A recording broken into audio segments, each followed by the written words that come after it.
নমস্কার বন্ধুরা, আজকে বাচ্চাদের জন্য আর বড়দের জন্য একদম অন্যরকম একটা টিফিনের রেসিপি নিয়ে চলে এসেছি আর ভীষণ হেলদি। তো এখানে 1 কাপের মতো আটা নিয়েছি, যেহেতু হেলদিভাবে বানাচ্ছি তার জন্য আটা।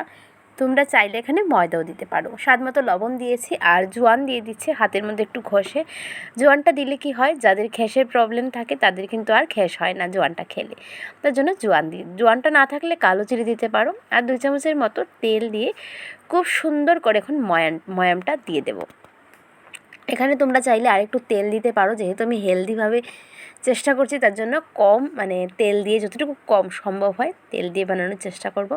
এবার সামান্য একটু জল দিয়ে এটাকে খুব সুন্দরভাবে, যেভাবে আমরা লুচি বা পুরি বা সিঙ্গারার ডোটা আমরা তৈরি করি সেইমভাবেই কিন্তু ডোটা তৈরি করে নেব। এখানে বন্ধুরা একসাথে বেশি জল দেবে না, অল্প অল্প করে জলটা দেবে, তাহলে কিন্তু যদি বেশি জল দাও তাহলে ডোটা নরম হয়ে যাবে। তাই অল্প অল্প করে ডো দিয়ে একটা টাইট ডো কিন্তু আমরা তৈরি করে নেব। আর যতটুকু পারো টাইট একটা ডো তৈরি করবে, কারণ এটাকে আমরা 5 থেকে 10 মিনিট রেস্টে রাখবো। আর রেস্টে রাখাতে কী হবে, এটা খুব সুন্দর সেট হয়ে যাবে। তো দেখো, এবার ওপরে একটু তেল দিয়ে খুব সুন্দরভাবে এটাকে ঢেকে আমরা রেখে দেব। আর এর মধ্যে আমরা কিছু প্রসেসিং করব, আরও কাজ স্টেপ বাই স্টেপ দেখে নাও। তো এটা সরিয়ে রেখে দিলাম। এবার এখানে নিয়েছি সেদ্ধ আলুটাকে গ্রেট করে নিয়েছি। এখানে দিয়েছি লাল লঙ্কার গুঁড়ো, সামান্য একটু হলুদের গুঁড়া আর ভাজা জিরার গুঁড়া দিয়েছি, স্বাদ মতো লবণ দিয়েছি, আর একদম সামান্য একটু গোলমরিচের গুঁড়া। আর এখানে কাঁচামরিচ কুচি দিয়েছি 1 চামচের মতো। ঝালটা অবশ্যই নিজেদের পছন্দ মতো দেবে। আর এখানে 1 চামচের মতো দিয়েছি আদা কুচি। আর এখানে 2 চামচ, একদম ভরে ভরে 2 চামচের মতো কর্নফ্লাওয়ার দিয়েছি। এবার সব কিছুকে আলু, মশলা, কর্নফ্লাওয়ার আমরা একসাথে কিন্তু ভালোভাবে মাখিয়ে নেব। তোমরা চাইলে এখানে হাত দিয়েও মাখতে পারো, তবে লঙ্কা দিয়েছি তার জন্য আর হাতটা দেইনি। তো এবার এটা একটা সাইডে রেখে দেবো। এর মধ্যে আমাদের রুটিটাও একদম সেট হয়ে গেছে। এবার এটা দিয়ে যতটুকু বড় সম্ভব আমি একটা রুটি বেলে নেব। বেশি পাতলাও হবে না, আবার একদম যে একটা ভারী রুটি পরোটার টাইপের এরকম হবে না।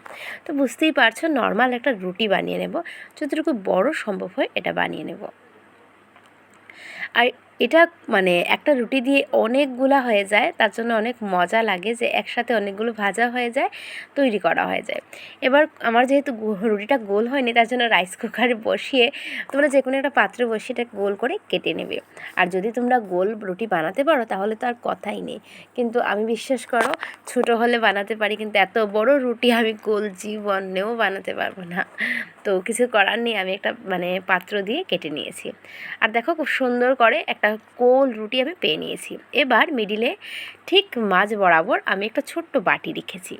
এর আলু যে রেখেছিলাম মাখিয়ে, এবার আলুটাকে খুব সুন্দরভাবে স্প্রেড করে দিচ্ছি। তোমরা চাইলে একটা নাইফ নিতে পারো বা হাতের সাহায্য করতে পারো। ভালোভাবে আলুটা ছড়িয়ে দিয়েছি। এবার বাটিটা কিন্তু সরিয়ে নেব।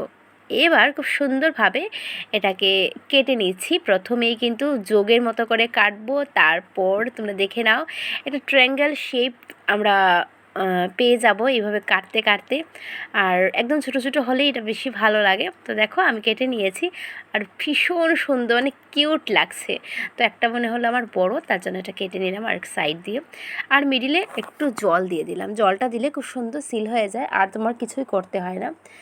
আর আমার রুটিটা একটু আটাটা আবার কি ভুল বলছি, আলুটা একটু বেশি হয়ে গেছে। তোমরা চাইলে একটু পাতলা করে আলুটা দিতে পারো। তো এবার এটাকে খুব সুন্দরভাবে জাস্ট হাতের সাহায্যে দেখো, খুব সুন্দরভাবে এই টিফিনটা তৈরি হয়ে যায়, একটা বিনের মতো হয়ে যায়, এত কিউট একটা লুক চলে আসে। আমার এই লুকটা দারুণ লাগে। এরকম আমি আরেকটা টিফিন বানিয়েছিলাম জাস্ট আলু ছাড়া, তোমরা এই ভিডিওটা দেখতে পারো। দেখো, জাস্ট বিন বিন আছে না, ওই যে সাপের বাঁশি ভাজায় ওই রকম লাগে। এবার তেলটাকে খুব ভালোভাবে গরম করে আমরা একে একে আলুর টিফিনটা ছেড়ে দিচ্ছি। দিয়ে একদম কম সময় লাগে, বেশি সময় লাগে না, সুন্দর ওপরটা লাল করে ভেজে নেবে। আর তাড়াতাড়ি এটা ভাজা হয়ে যায়, দারুণ ক্রিস্পি হয়, এত টেস্টি হয়। আর হ্যাঁ বন্ধুরা, এটা তোমরা অবশ্যই টমেটো সসের সাথে খাবে, তাহলে বাচ্চারা তো পাগল হয়ে যাবে। বাচ্চাদের টিফিনে তোমরা দিতে পারো, বড়রাও সন্ধ্যার সময় স্ন্যাক্স হিসাবে খেতে পারো। আর পূজা তো চলে এসেছে, পূজার মধ্যে কিন্তু এই ধরনের স্ন্যাক্স বানিয়ে ঘরে রাখলে কেউ আসলেও দিতে পারবে, আর তোমরা নিজেরাও খেতে পারবে। আর তোমাদের একটু দেখিয়ে দিচ্ছি, আওয়াজটা জাস্ট দেখো। তো আজকের এই ইউনিক টিফিন রেসিপিটা যদি ভালো লাগে, লাইক, কমেন্ট, শেয়ার, সাবস্ক্রাইব করতে ভুলো না। আবার দেখা হবে নতুন ভিডিওর সাথে। আর হ্যাঁ, পেজ থেকে দেখে থাকলে পেজটাকে ফলো করে দিও। আর দেখো জাস্ট কতটুকু কিউট হয়েছে। এই টিফিনের কী নাম দেওয়া যায়? আলুর সিঙ্গারা?